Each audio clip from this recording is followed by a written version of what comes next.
శరన్నవరాత్రి ఉత్సవాలు ఎందుకు జరుపుకుంటారు? ఒక్కో రోజు అమ్మవారు వేర్వేరు రూపాలలో ఎందుకు దర్శనమిస్తారు? బాలా త్రిపుర సుందరి ఆరాధనతో ఏ వరాలు అనుగ్రహించబడతాయి? ఈరోజు పూజా విధానంలో ప్రత్యేకత ఏమిటి?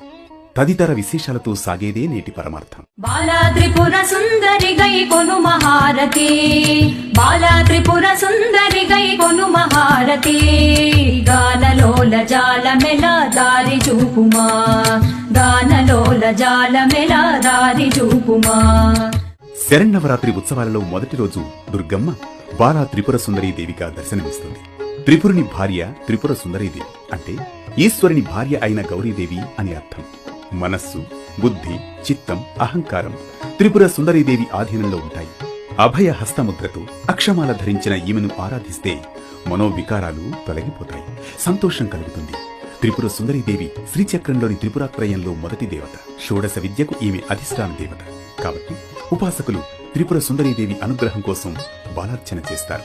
సత్సంతానాన్ని అనుగ్రహించే దేవతగా త్రిపుర సుందరీదేవి భక్తుల పూజలు అందుకుంటుంది.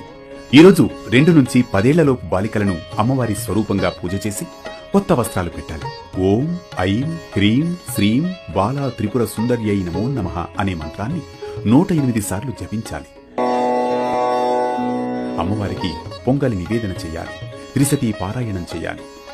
బాలా త్రిపుర సుందరీదేవిని ఆరాధించడం ద్వారా మనస్సు, బుద్ధి, చిత్తం శుద్ధి అవుతాయి. సత్సంతాన ప్రాప్తి, ఆనంద సంపదలు కలుగుతాయి. చిన్నారులను అమ్మవారి స్వరూపంగా పూజించడం ద్వారా కుటుంబం పవిత్రతను పొందుతుంది.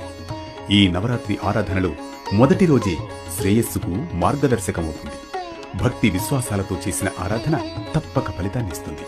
ఇలా శరన్నవరాత్రి మొదటి రోజున బాలా త్రిపుర సుందరీదేవి ఆరాధన వైభవం తెలుసుకున్నాం కదా.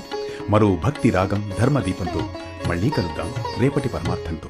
బాలా త్రిపుర సుందరి గై కొను మహారతి, బాలా త్రిపుర సుందరి గై కొను మహారతి, గానలోల జాలమెల దారి చూపుమా.